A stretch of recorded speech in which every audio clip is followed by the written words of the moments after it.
Oh, it's live, all right. Colin McCluster. Hey. Colin McCluster told us it's all right.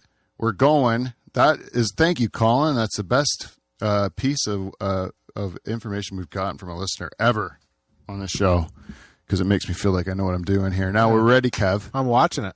Yeah, you are? Yeah. Everything seems to be working. It's We're horrible. done. We've done what we're supposed to do.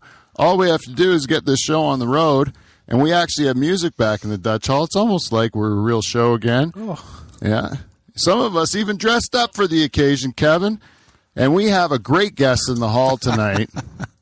We're going to start out with some music back again. Ladies and gentlemen, it's our great pleasure to introduce to you Badunkafunk. Yeah.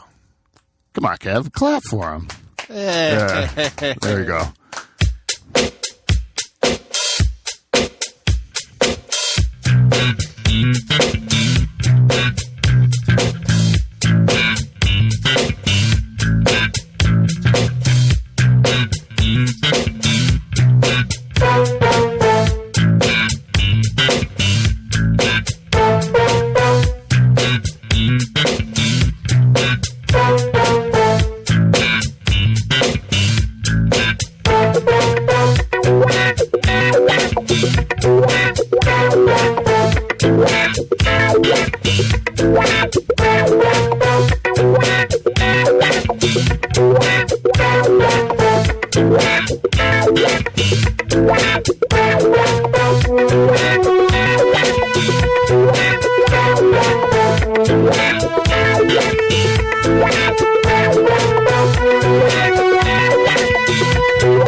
Looking good in my $100 suit.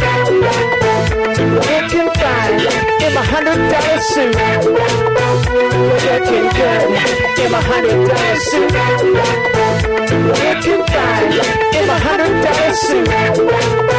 I found it at the fanciest store. Added this little weapon to my repertoire. Since I put it on, people asking for more because I light it all up when I'm on the dance floor. It will build up your confidence, make you assert all that dominance, enlighten your consciousness, make you synonymous with your own sexiness. Yeah, girl, looking good in my $100 suit. Yeah, baby, looking fine in my $100 suit. Oh, just give it to me, baby, girl, in my $100 suit. Yeah, looking fine in my $100 suit. First, get the line like a boss. With my $100 suit, it's a secret sauce, but don't spill the sauce, cause it's the line I can't cross. You know how much this $100 suit costs? Styling, profiling, get down to the sound. I'm looking good in the hood, baby, like I run this town. We're rising up from the underground. Oh, I got up so you could get down, down, down, down, down. Looking good in my $100 suit. How baby, looking good in my $100 suit. Yeah, I'm just good for my baby. Good. Yeah, $100 suit. Looking fine in my $100 suit.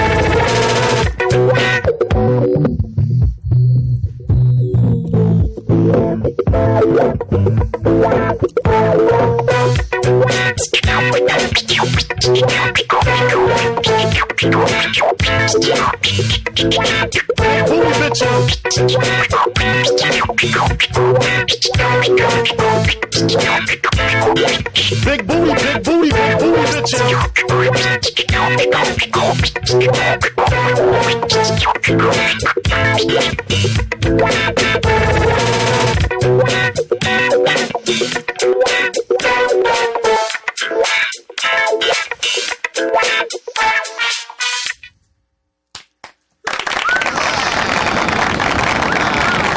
Badunkafunk, everyone. All right. Kev, hit that theme song, buddy.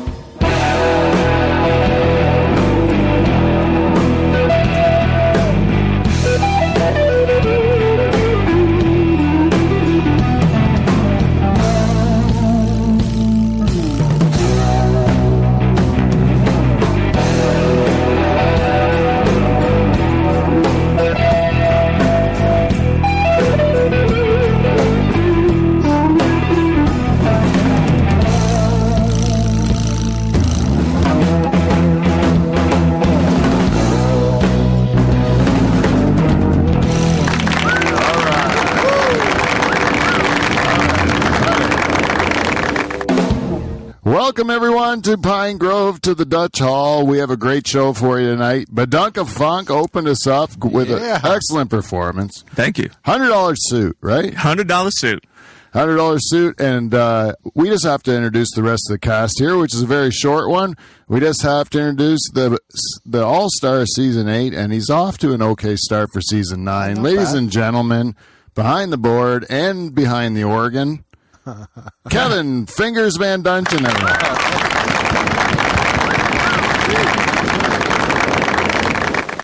And beside me, looking creepy as always, sitting there with his dead eyes like a shark, Charters Robot, everyone. Charters Robot.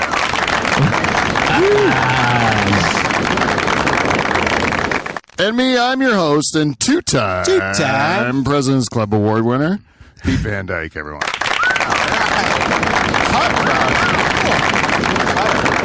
It's a COVID crowd. Yeah. Now, you will notice from those watching the live stream on Facebook and on YouTube, I think those guys are enemies with one another, but we are on both of them. And you're going to notice that the Dutch Hall, the people in the Dutch Hall, Mr. Badunkafunk, yes, and the host of the show, two times President Club Award winner Pete Van Dyke, are both dressed very sharply, right? And you and this robot are looking like a couple of scrubs, Kevin. Yeah, I didn't get the memo.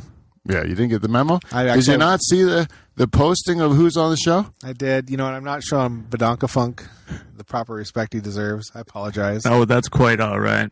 I overdress for things. It's okay. Yeah, I off the hook. I wouldn't. I didn't have I had to make a quick wardrobe change, and I got to tell you. You happy about it?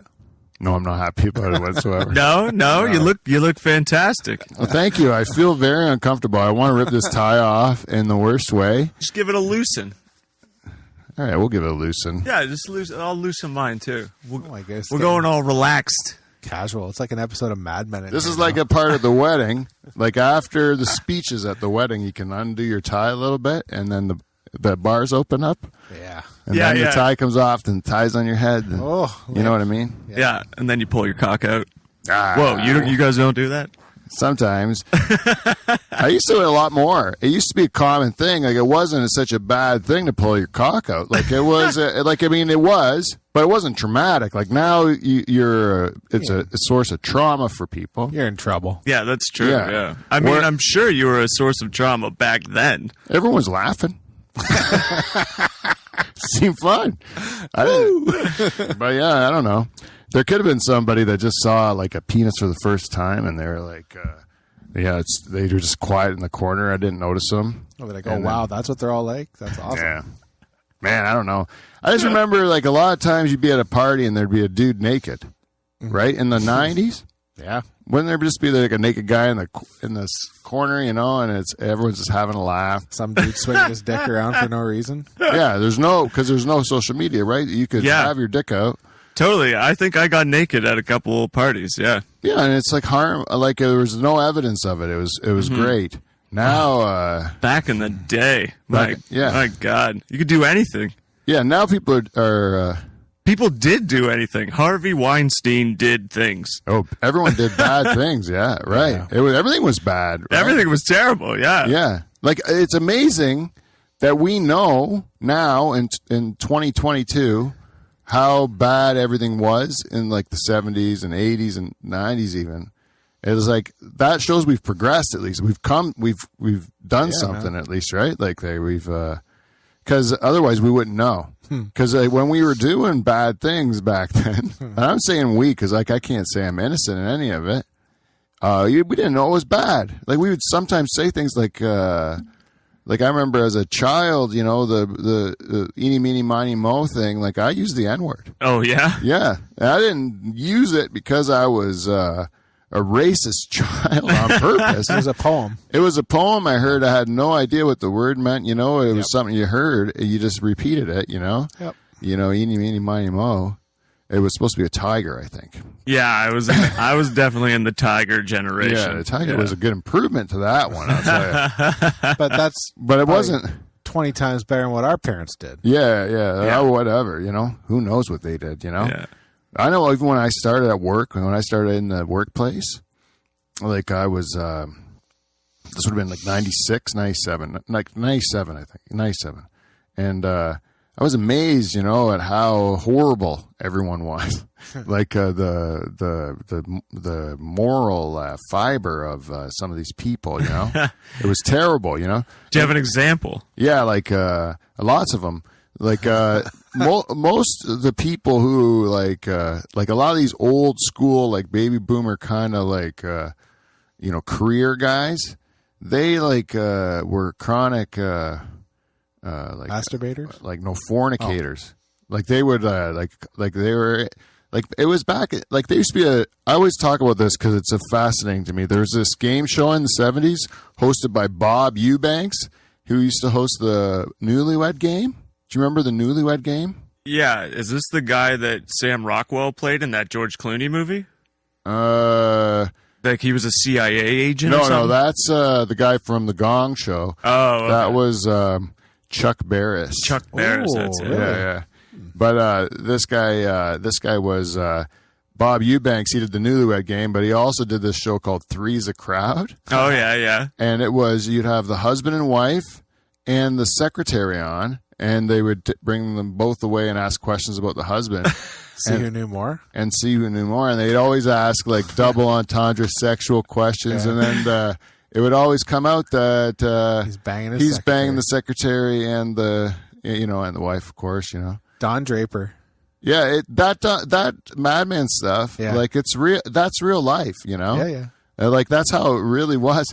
Like there was not a regard for like, see, and then I said this a couple shows ago, so it's probably, but then like, you know, like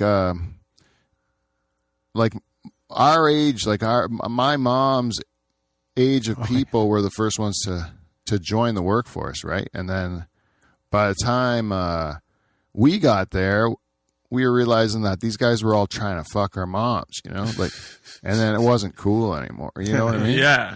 And then they stopped doing it, you know. But if they like until the Generation X people entered the workforce, those baby boomers are fucking everything. Like they didn't even think there was rules against it. They must have hated us. Yeah, including... Yeah, they hated us. Yeah. We were like the you know, Killjoys. yeah, everyone hates the millennials. You know, they hated us for that stuff before the millennials came along. Yeah. You know, now they just forgot about us. They fucked everything, including the planet. Oh yeah.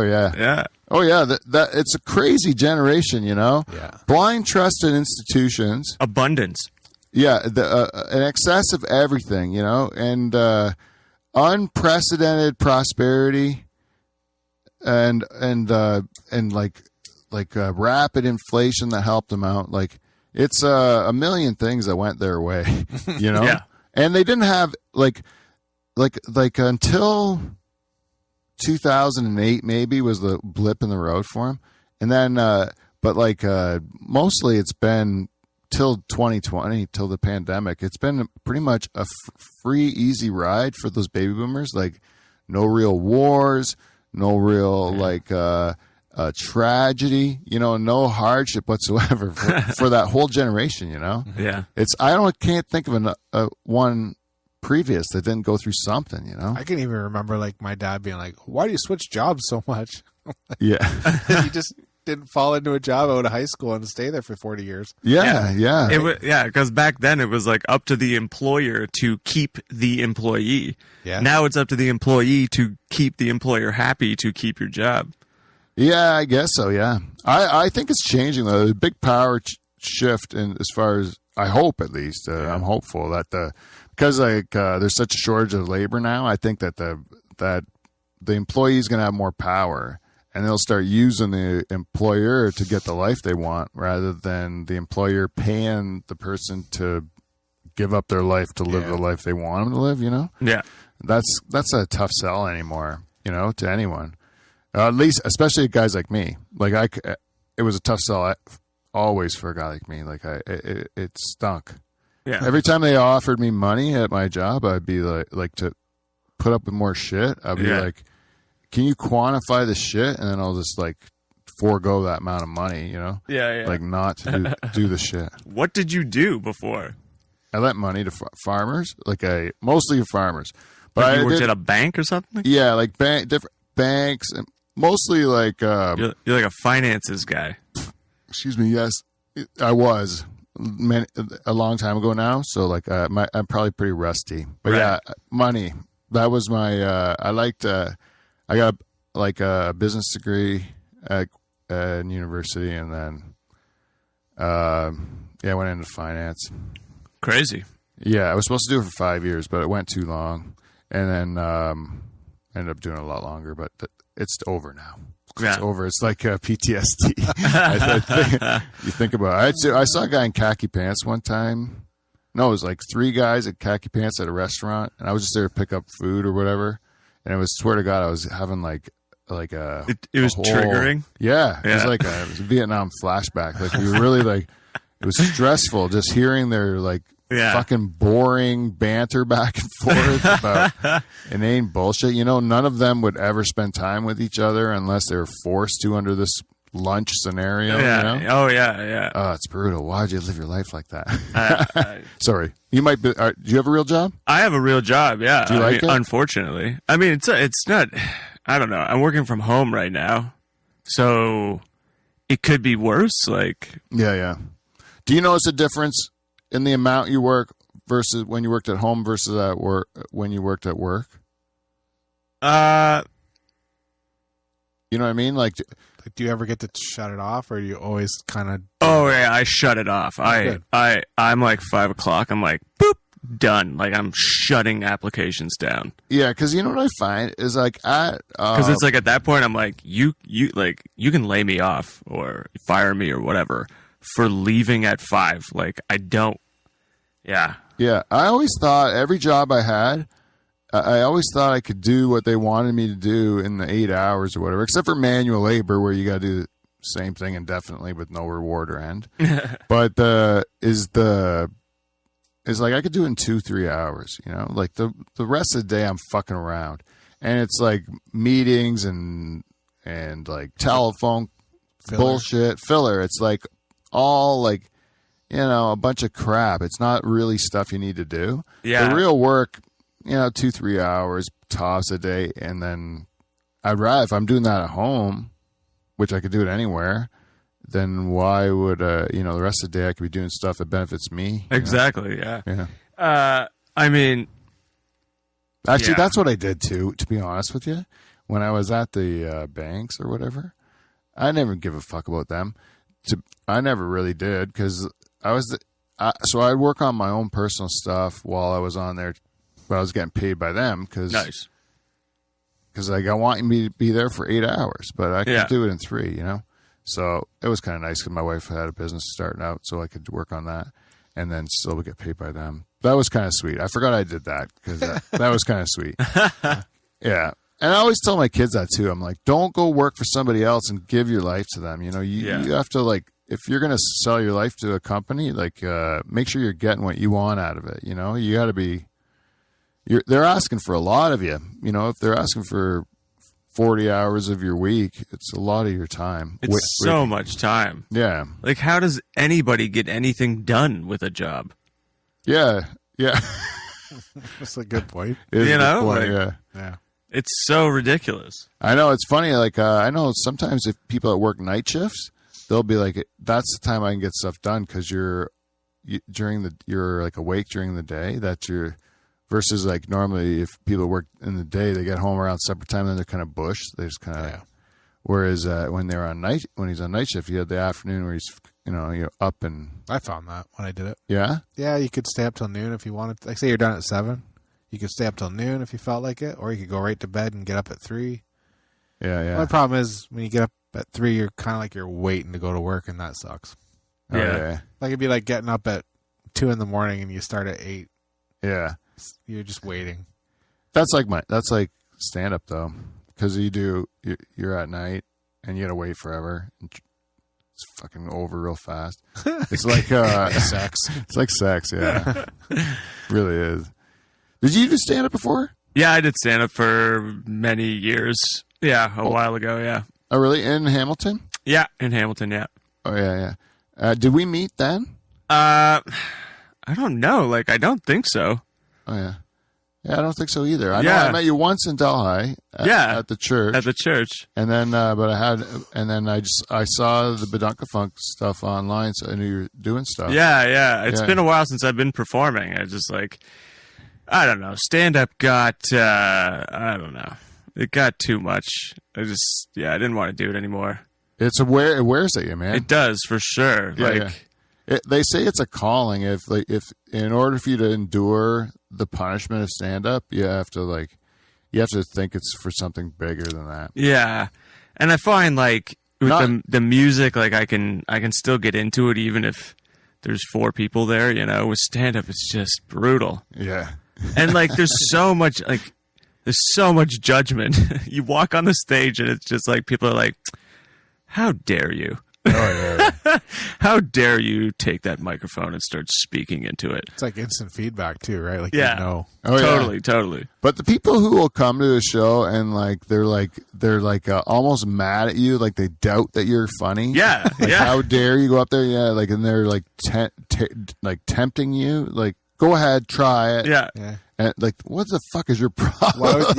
Why would you come to a comedy show if you're like Yeah, you're not. skeptical? It's like Yeah. going to see a magician and just so you can say this isn't real. Yeah. Of course, it's not real. You know, like just get over it. You know, same with wrestling. You know, yeah. just fucking enjoy the show. And then there's like times where it is at a restaurant, like you're doing an open mic at a bar or something, and people just showed up to like have a drink. Yeah. And you're performing and you're like trying to engage them, and it's like yeah. Oh yeah, you ambush them. You Yeah. totally hijack their night. And it's like from their perspective, I totally get the negativity, you know. Oh yeah. So music, I guess you could at the very least play a song everybody knows. Yeah, you could play a song everybody's, even if it like with this, it's like I'm not playing like offensive music. Like it's got a groove to it. Like Yeah. Yeah. if people are like chatting with their friends while it's happening, like I'm not like feeling the need to pull 100% of your attention. You know what I mean? Yeah, yeah. Which stand up is that. It's like you go on the stage and it's like you need 100% of everyone's attention or it's not really going to work. Yeah, you're asking for a heck of a lot. Yeah. And when you're in these and I know they're like a necessary function of the way stand up works is to have these rooms, these horrible ambush rooms. And they're just a deal where somebody who's not really good at booking a show convinces a bar owner to let us do stand up. Yeah. There's no money that changes hands. No. There's no there's just a tolerance that we're going to do this. Yeah. And they don't move the regulars. They don't shut the hockey game off. They don't do anything to accommodate you, you know?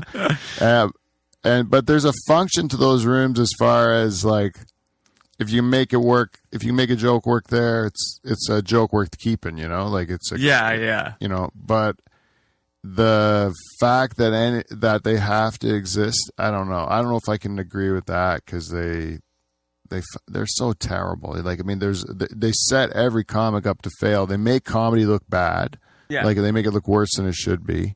And you can see a good performer and he's going to look like shit in that situation, you know? Yeah, totally. Another thing about music versus comedy is you can practice at home and it's pretty good, but if you practice enough at home, like you know that it kind of sounds good, it sounds like shit. Right. But I can't tell a joke to myself or even record it and then play it back. There's no audience. The energy will never be the same, you know? Yeah. I tell my wife jokes that I'm going to say on stage all the time. And then she's like, yeah, that's funny or whatever, you know? And then I'll say it on stage and it'll do good. And then she'll see it and she'll be like, oh, you say it way different. You know, you say it way different when you're up there, you know? Like, I'm like, yeah. Because it's like, I tell her the bones of the joke, you know, like how the structure works, you know, Right, like this right. is the setup, this is the punchline. But then when you're on stage, you're kind of working it into like conversational kind of talk, or you're trying to make it seem more natural. Yeah. And then, or working it into crowd work or something like that, you know? Yeah. And then, and plus you have the energy of those people, the live people in the room, and then when there's that energy, you just are, I don't know, you're into your performance mode, whether that be the rhythm or the cadence or the pacing of performing, and you're full of piss, Yeah. You know what I mean? Like you get like full of adrenaline. Yeah. That's what why I could never quit comedy, I don't think. Like that's why this lockdown's killing me. Right. It's because I need that adrenaline pump. Yeah. Yeah. It's I missed. I didn't realize how much I missed performing. I'm glad it's with music for sure. Stand up is still a little bit much right now. But it does the same thing though. It gives you a charge, right? For sure. Yeah. And so, how long you been doing this stuff? I started when it was like the first lockdown. That's when I started getting it together. Oh yeah. And I started like releasing some online videos, and I was like, this is really fun. And I just started putting these videos together. I had so much time, right? And I figured it all out. And then I was like, I just want to get it. I just want to do this on stage. So I got my act together and figured out what I need. Built this rig, and then I signed up for Dean Rainey, right? Yeah. Because you lent out your church property to The Tailgate Talent. the Tailgate Talent Show. So I was in season 3. Oh yeah. Yeah, and like spoilers. My episode isn't airing for a couple weeks, but I don't know. I'm gonna spoil it. Okay. I won the like my round or whatever, so I got to perform in the finals in Waterford. Oh, yeah. And that's it solidified that I was on the right path, I guess, Cool. Yeah, it was awesome. Yeah, David Green was on that show, and He was on the same day, but a different episode. So yeah, me and him were head to head in the finals. Yeah, he came and did our podcast after. Yeah, that's right. Yeah. Because I was trying to get him to party at my house. Yeah. Oh yeah. Oh yeah. He was. I don't think he really realized how far away I was. Like I was even further Oh. from where he was going. Yeah. Because he's Niagara, eh? Yeah. By the time he got here, he was tired. Oh yeah. I was trying to get him to come to my place, which was like nearby. Yeah. Oh, after here? After, before, whenever. Yeah. Oh yeah. Yeah. Yeah, it would have worked. But yeah, it was awesome. And like it was at the Waterford Legion, doing shows at the Legion. Yeah. And it was amazing. And Yeah. there was like 100 plus people there. It's about that's Fred Eagle Smith did my show one time, and he was saying he does all that, like books the legions and sets his own chairs up and all that stuff. Yeah. And it's like this podcast kind of thing. Like you get all the control over everything. You know? Yeah. So I love Legion shows or Hungarian Hall shows. Or, Hungarian Hall. Yeah. So I was in Hamilton, and I just moved to Delhi in what was it? Just over 2 years ago. Yeah. So yeah, I'm originally from Hamilton. You were born and raised in Hamilton? Yeah. How was that switch? Pleasant. Oh yeah. Yeah. I like living in the country, man. It's great. Small town life. Yeah, I like it too. Yeah. But we grew up that way. I just wonder, like something like just. I would think there's always something to do. Yeah. Hamilton, but there definitely was that, but I don't know. I just hit like an age, and we just like hung out at home all the time. Yeah. plus I don't Hamilton know. smells. It does now. I notice it now when I go back there. I'm like, Yep. this is quite pungent. You can smell when you get there. Really? I've never noticed the smell of Hamilton, to be honest with you. I think it's those coke ovens from the 2 steel plants. Yeah, probably. I used to live like a stone's throw from DeFasco there. Oh, yeah. Yeah. So It's got a Is that by where the galley pump is? pretty close. Yeah. Oh, yeah. Galley Pump's more central Hamilton. Yeah. Oh, yeah, because that's a tough part of town. Oh, I've done tons of shows. Not tons, but I've done at least like 3 or 4 shows at the Galley Pump. Oh, yeah. Yeah. I just did one but I will be going on Mondays once they let us do it again. Yeah. So That's my Monday working room going forward for a bit. The galley pump. It's like you go in there to take a beating. It's a tough room, but it's like I said, that's where you go to Find out if you're honest, right? to see what you jokes are can good. do. to strengthen. It's like working out a little. Yeah. So does Ryan Sim host that? Yeah, Ryan Sim and Doug Koning, I think. Sweet. Yeah, I just met Ryan. I haven't met him in person. I just met him because I did a show with David Green on Friday. On his Zoom? Yeah. Oh, cool. Yeah. Yeah, so that's where I met him. I have not done a Zoom show yet, and I don't want to. I think I've tapped on it. I don't give a shit that I'm a dinosaur and blah, blah, blah. I just don't like it. It's just, to me, I just hate it. Unless you can have, if you can't have the sound and the feel of a live audience, it's like, what's the point? Yeah. It's, you know? Yeah, it was definitely weird because it was like I was performing to a camera in my basement. Yeah. But yeah, like I said, it's in that regard, it's 100 times easier than stand up, the music thing. Because I can go in my basement and just like gyrate my hips, you know? Yeah. No problem. You're more like an OnlyFans girl. Yeah, exactly. Except I just give it away for free on Zoom. Yeah. Yeah. We have to do this thing. I hope you don't mind. Not at all. But it's a thing that we do, and we haven't done it this whole season since the beginning of the year, and it's a thing that we call feedback. We got feedback. We got feedback. It's feedback. It's motherfucking feedback. Well, welcome to Feedback. We got feedback.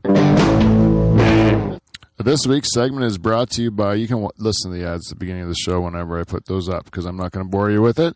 But every week we ask our listeners to reach out to us, let us know what they think of the show. And they do that at livefromthedutchhall@gmail.com or thedutchhall@gmail.com or Instagram, Twitter, Facebook, any of that stuff. And they give us messages. Now, I had them both printed out, and the one is... No, the one is on that counter there. Can you reach that? There's a folded piece of paper, just a folded 1.5. That is what I'm looking for. And I have one other one. Is that it? Oh, it's just a card? No, that's not it. It's a folded piece of paper. It's not there. No, never mind, Kev. I left it somewhere else. Well, I'll get it on my phone. But anyways, we had one listener... who we read his feedback on I tried as long as I could. we read his feedback on the season 8. I know I did it again. On season 8, and it was Bonesy. And Bonesy just wanted to give us a follow-up message. He says, "Hello, Pete. Just listened to the season finale. And he says, hopefully 2022 will be an improvement over the 2021. Not sure it can get any worse. Your newest Diamond Club inductee, Bonesy."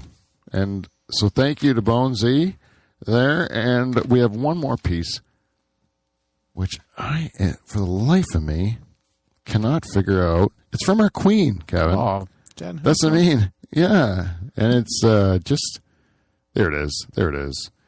Anyways, here it goes. It's from our queen, our one and only Patreon subscriber. Keeps the show going. Keeps the blights on here. Yep.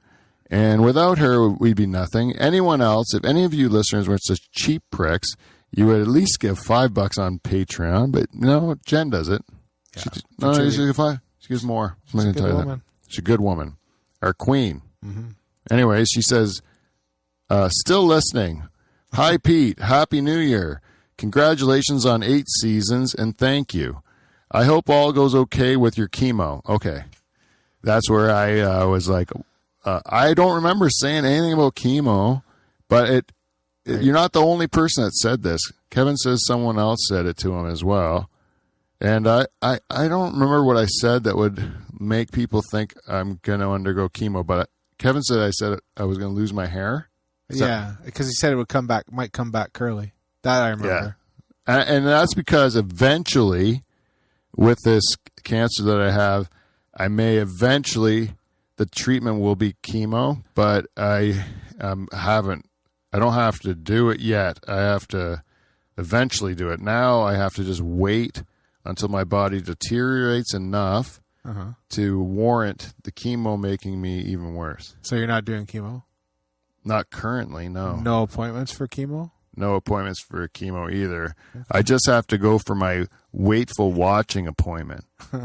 So I just give blood and they tell me come back in 3 months usually. Give more blood?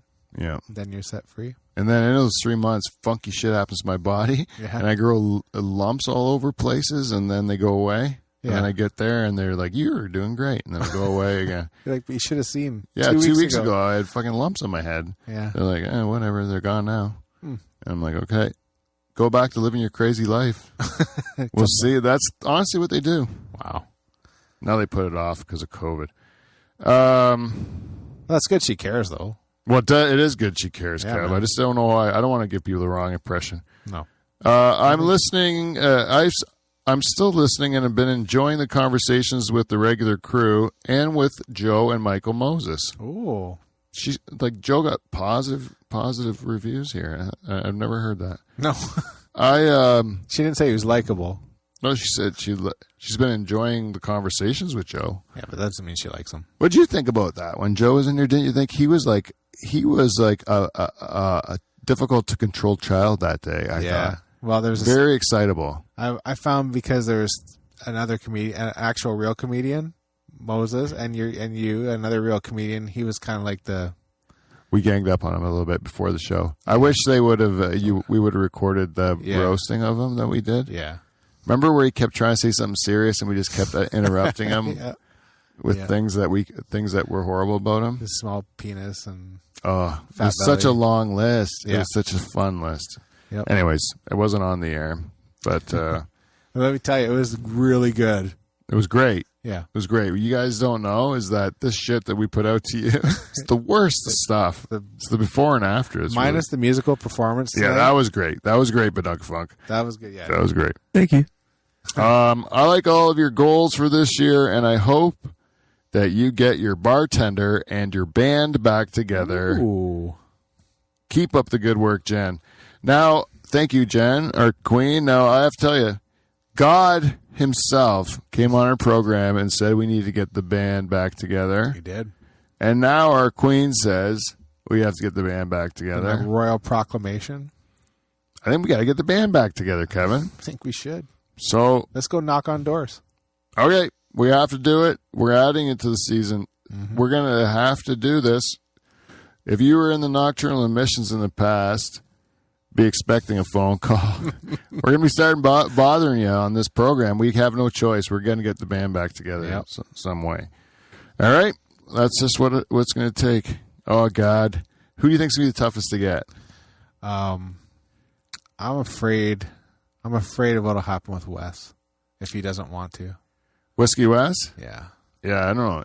He's a wild card. You want to know why? Still, waters run deep with that fella. He doesn't say many words.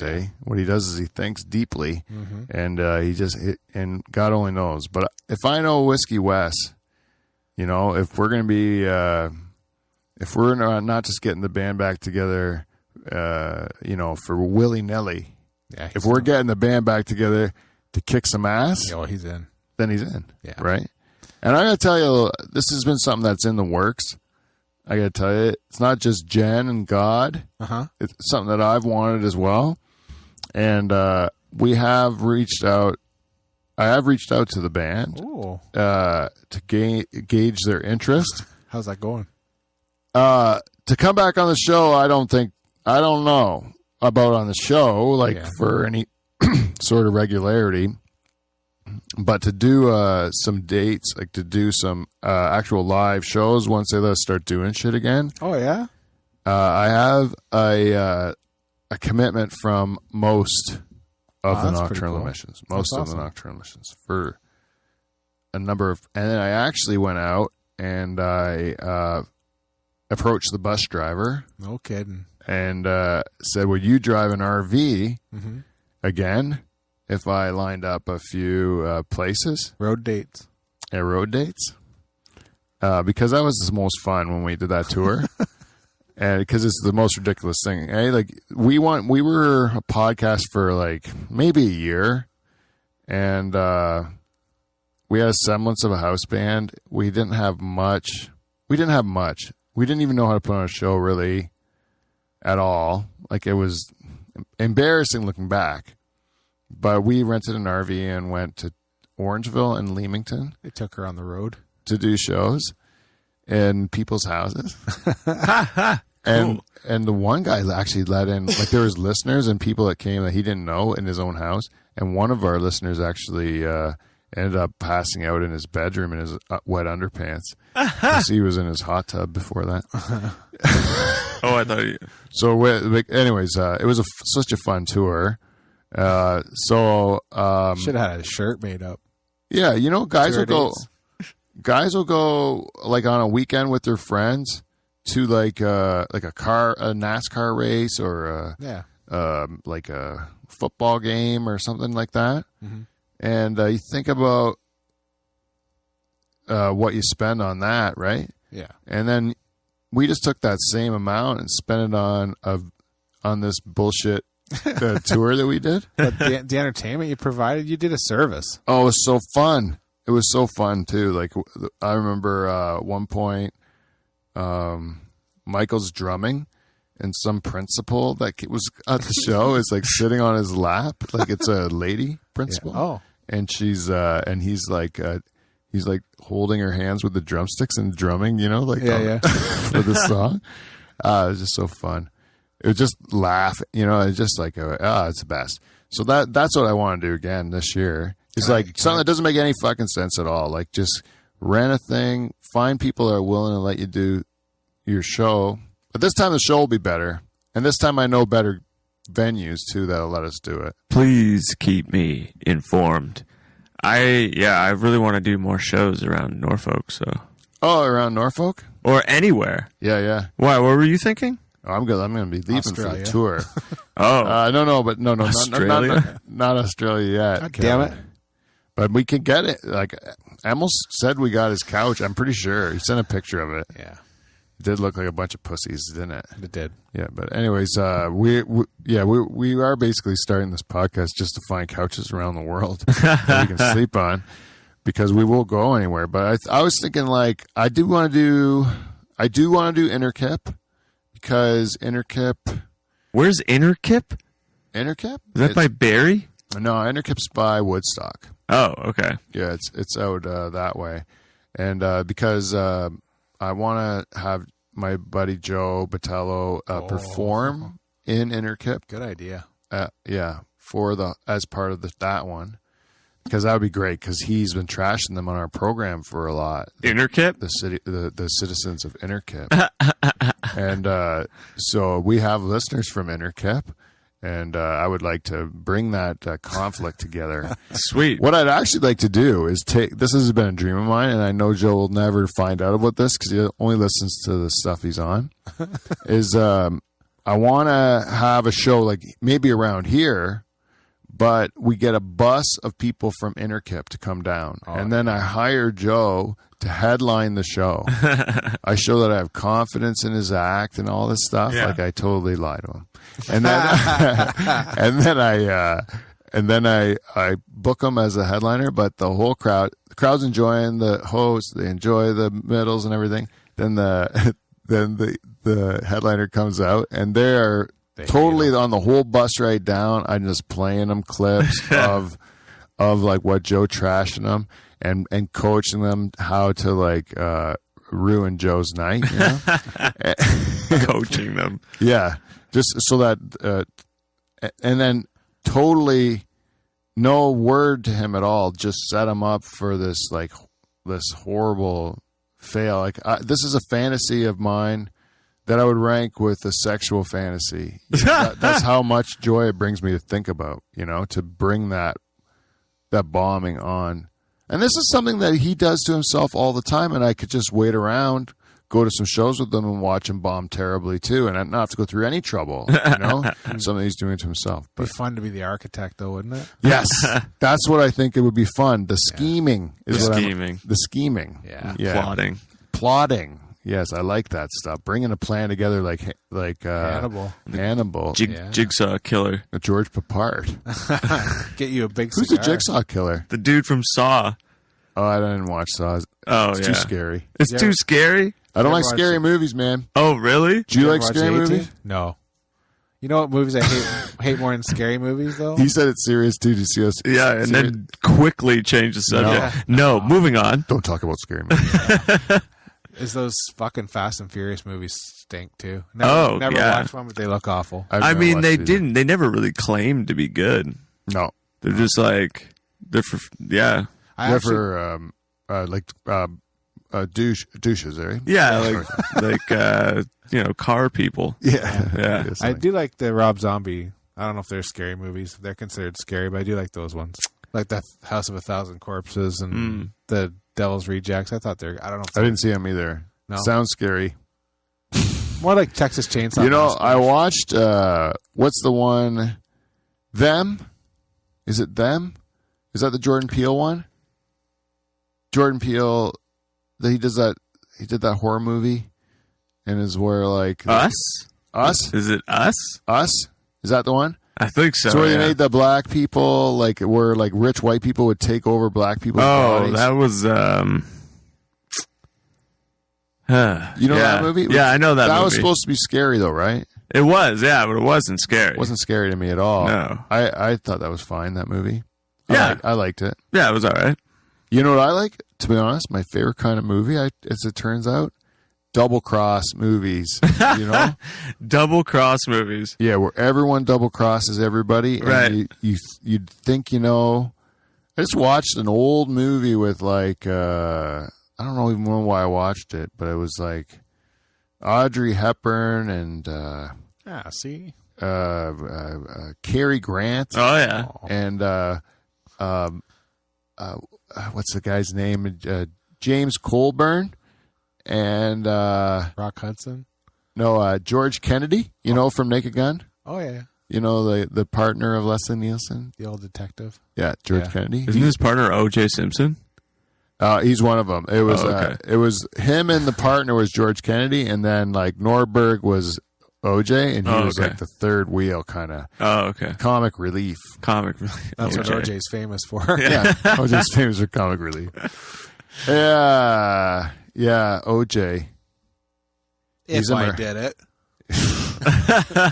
Yeah, I don't have nothing for OJ. I'm tired. I think it's because I'm wearing this stupid suit. It feels like I'm at a funeral. Oh man, it feels like you're at a funk party. You don't wear red sequins to a funeral, do you? This is like some sort of an Italian shirt too. Like- I don't know where. Yeah, the light found like it. glistens off of it. Like you don't want you'd be like getting reflections in the preacher's eye. I don't. I'm just not. I'm not. You think this is disrespectful to wear to a funeral? To be honest, is it too shiny? It's I- uplifting. Look on the bright side. I have this shirt. Yeah. How can you be sad when I have a shiny shirt? This dead guy in the box would be happy to see me in this shirt. Yeah. You like go and tap dance on top of the coffin as it's going down. Hello, my darling. Hello. Yeah. You see, I don't like it. I don't want to do any of that stuff. All right, so I think that's it, right? We got to our 2 feedbacks.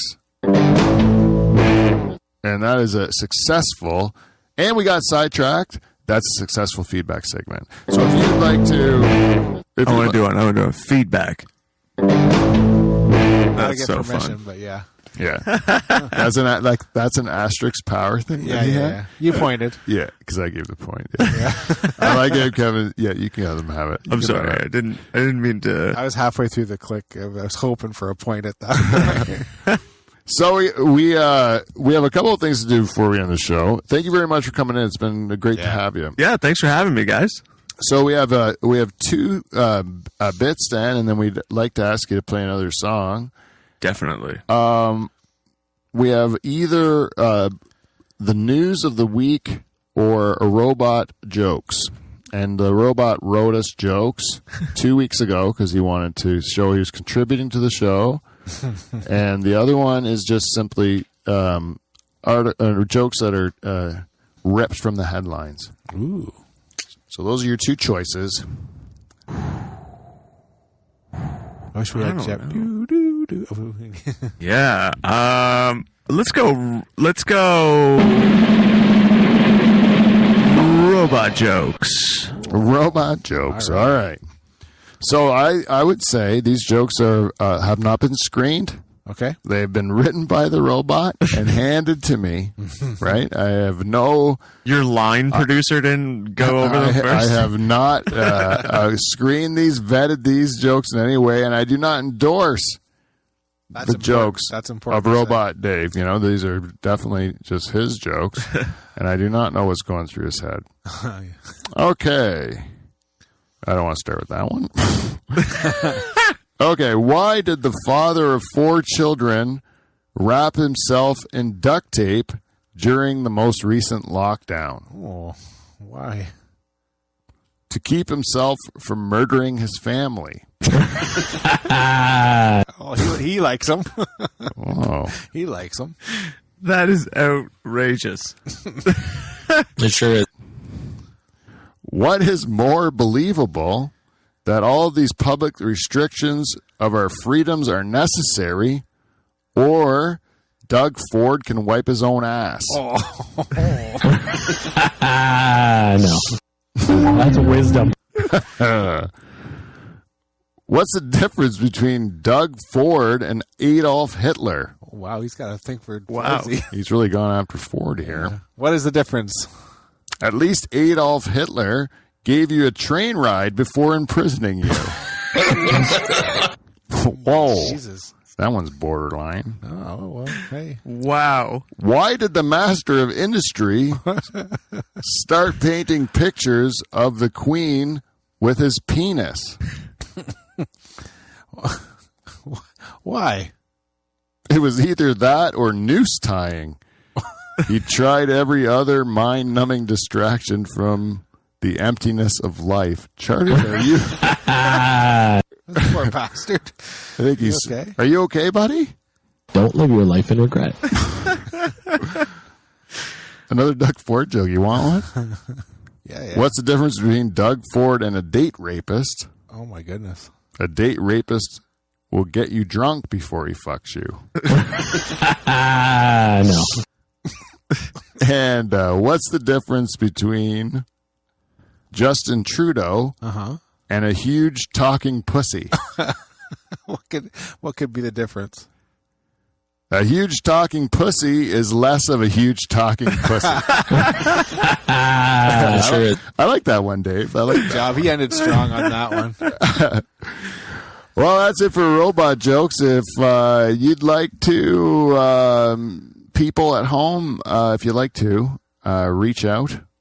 Yeah, you might. If you want to get set up for the closer, I'll finish everyone up here. If you'd like to reach out to our program and give us some feedback, please do so at livefromthedutchhall@gmail.com, thedutchhall@gmail.com, or you can go to Instagram, Twitter, Facebook. We are The Dutch Hall. You can find us there. And once again, I'd like to thank Badunkafunk for coming in. Please look for him or Craig Watkins anywhere that you are looking for live entertainment. And Kevin, thank Yes? you as always for doing a great job behind the board there. Dressing up. We're going to get you on that organ eventually. And everyone at home, tell a friend. Yeah. Thank you for listening to the end. And until next week, we will see you, NT. See you next Thursday. Hit it, Badunkafunk.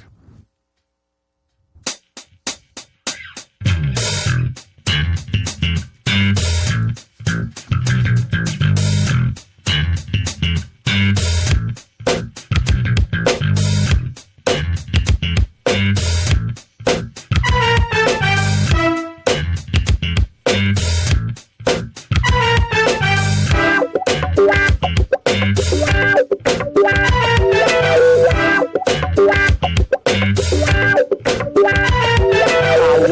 junk on Badunkafunk. Want my junk on Badunkafunk. Want my junk on Badunkafunk. Want my junk on Badunkafunk. I like big butts and I cannot lie, but usually me and society don't see eye to eye. I like to advocate for the bigger ladies, but everywhere I go, all I get is haters. So all the big girlies should show off your love handles. If someone tells you no, well, forget the beauty standards. Cause chubby versus skinny, chubby's gonna win it. If the guys say otherwise, they're too afraid to admit it. 36, 24, 36, yeah, right. A girl who fits her size is still pretty slight. And a real brick house is thicker than your type, and the Commodores can go take a hike. Cause sexy in a size, so wiggle them thighs, showing everybody who's doing it right. Want my junk on Badunkafunk. Just give me that Badunkafunk, baby, yeah, hey, yeah. Want my junk on Badunkafunk. Just give me that Badunkafunk, baby, yeah.